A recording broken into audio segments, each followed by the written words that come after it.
Hello everyone, I'm Dr. Susie and this is the Mindful Minute. Today I'm going to talk about using creativity to solve the problems in design of adjusting to life with the coronavirus. As public life begins to open up, it will not look the same as it did before.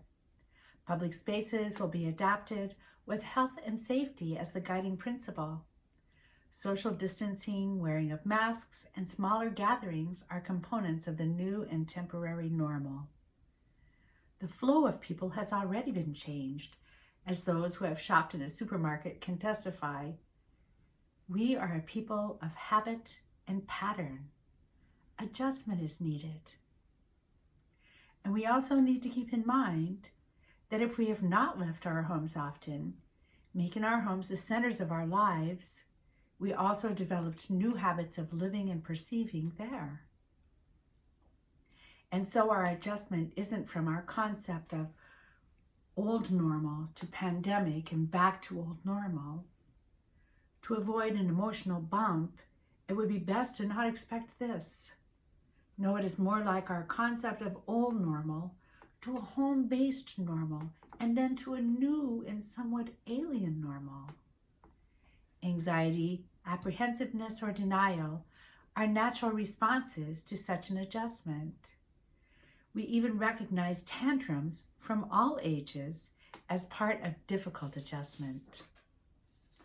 This new normal, despite the limits that are necessarily placed on us, is potent with possibilities. These very limits create an exceptionally fertile ground for creativity. In other words, creativity bursts when there are imposed limits. The creative person assesses what their available resources and assets are, what their limitations and responsibilities are, and what the need to be met is. And then they go to work to solve the problem in design just as readily as a mathematician or logician would solve an equation. From what I've seen after living in 16 years in a 188-year-old farmhouse in Phillips, people from Maine have long been masters at solving problems in design. And we have all been witness to this throughout this time of shutting down. Maine ingenuity stepping up to the plate, as did Maine generosity of heart. Limitations have not been a deterrent to creativity. As we continue to consider social distancing as part of the new and temporary normal, I've heard some saying that they are so afraid of what might be next that they will not come out into public. Others say that there's nothing to be afraid of at all. This is an important nugget to examine, fear or the lack of fear. My new saying is, be wise, not afraid. This coronavirus is roundabout, and it is nothing to play chicken with. We know that. While at the same time, we are coming to understand something about keeping ourselves and others safe. The safe ways are being designed for us as we step into public activities. Safe should always be indicated as relative because there is always the unknown. We need to be compassionate given this to the comfort level of each. Each one of us plays a vital role in our country and in our state, and it is empowering when we wake up to this. We are each called upon to access our creativity during this transitional period.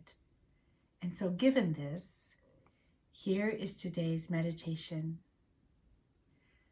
Close your eyes and listen in with your wise mind. Breathe nice and deep and slow. And listen. Let your mind relax and just listen. Ask yourself, what is your own personal comfort level? What is your problem in design to solve your equation? How are you using your creativity during this novel time?